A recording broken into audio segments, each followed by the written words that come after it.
ಕೇಂದ್ರ ರಾಜ್ಯ ಸರ್ಕಾರ ತೆಂಗು ಅಭಿವೃದ್ಧಿಗೆ ಒತ್ತು ನೀಡಲು ಮಹೇಶ್ ಕುಮಾರ್ ಆಗ್ರಹ. ಚಾಮರಾಜನಗರ: ಕೇಂದ್ರ ಮತ್ತು ರಾಜ್ಯ ಸರ್ಕಾರಗಳು ತೆಂಗು ಅಭಿವೃದ್ಧಿಗೆ ಹೆಚ್ಚಿನ ಒತ್ತು ನೀಡಬೇಕು ಎಂದು ಕರ್ನಾಟಕ ರಾಜ್ಯ ರೈತ ಸಂಘದ ಹಾಗೂ ವಿಶ್ವ ರೈತ ಸಂಘದ ಸದಸ್ಯ, ಪಾರಂಪರಿಕ ನಾಟಿ ವೈದ್ಯರಾದ ಯಗ್ಗವಾಡಿಪುರ ಮಹೇಶ್ ಕುಮಾರ್ ಆಗ್ರಹಿಸಿದರು. ಆದ್ದರಿಂದ ಇನ್ನೆಲ್ಲುವ ಅಂತ ಬೆಳೆಯೋಕ್ಕೆ ಯೋಗ್ಯ ಕಾಣ್ತಾ ಇಲ್ಲ. ಆದ್ದರಿಂದ ಇದಕ್ಕೆ ಹೆಚ್ಚು ಒತ್ತು ಕೊಡಬೇಕು. ಏನು ರಾಜ್ಯ ಸರ್ಕಾರ, ಕೇಂದ್ರ ಸರ್ಕಾರ ಇದಕ್ಕೆ ಒತ್ತು ಕೊಟ್ಟು ಅಂತಂದ್ರೆ ಸಹಾಯಧನ, ಒಳ್ಳೊಳ್ಳೆ ತಳಿ ಮರಗಳು ಎಲ್ಲನೂ ವ್ಯವಸ್ಥೆ ಮಾಡಿ ರೈತರಿಗೆ ಅನುಕೂಲವಾಗೋ ರೀತಿ ಮಾಡಬೇಕು, ಸಹಾಯಧನಗಳು ಕೊಡಬೇಕು.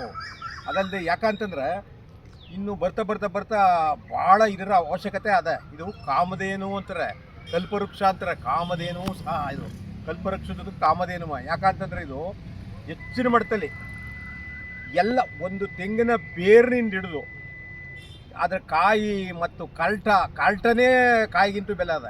ಅಂದರೆ ವಾಟರ್ ಪ್ರಿಪ್ರೇಷನ್ಗೆ ಅದನ್ನ ಉಪಯೋಗಿಸ್ತಾರೆ. ಅದನ್ನ ಪ್ರತಿಯೊಂದು ಕೂಡ ಅಸಾಧ್ಯ ಬೆಲೆ ಅದ. ಇದನ್ನು ರೈತನಿಗೆ ಎಟ್ಕಂಗೆ ಆಗಬೇಕು ಅದು ಉಪೋತ್ಪನ್ನಗಳು. ಮತ್ತು ನಮ್ಮ ಏನು ಕರಿ ಇದು ತಲೆ ಹುಳ ಬಂದದ, ಈಗ ಕಪ್ಪು ತಲೆ ಹುಳ, ಅದರ ನಾಶ ಮಾಡೋಕ್ಕೆ ನಮ್ಮ ಜಿಲ್ಲೆಯಲ್ಲೇ ಒಂದು ಇದನ್ನ ಒಂದು ಲ್ಯಾಬ್ ಮಾಡಬೇಕು. ಲ್ಯಾಬ್ ಮಾಡಿ ಏನು ಮಾಡಬೇಕು ಅಂತಂದರೆ ಅದು ಎಲ್ಲ ಪಂಚಾಯತಿ ಮಟ್ಟದಲ್ಲಿ ಜಿಲ್ಲಾದ್ಯಂತ ಕೊಡಬೇಕು. ಅದನ್ನ ಮಾಡಬೇಕು. ಅದನ್ನ ಒಂದೇ ಸಾರಿ ಏನು ಪಲ್ಸ್ಗೆ ಪೋಲಿಯೋ ಬಂದಾಗ ಎಲ್ಲ ಮಾಡಿಲ್ವ, ಆ ರೀತಿ ಒಂದೇ ಸಾರಿ ಮಾಡಿದ್ರೆ ಅದು ಕಂಪ್ಲೀಟಾಗಿ ನಾಶ ಆಯ್ತದೆ. ಅದನ್ನು ಮಾಡಬೇಕು. ಮತ್ತು ನೀರಿಗೆ ಹೆಚ್ಚು ಆದ್ಯತೆ ಕೊಡಬೇಕು.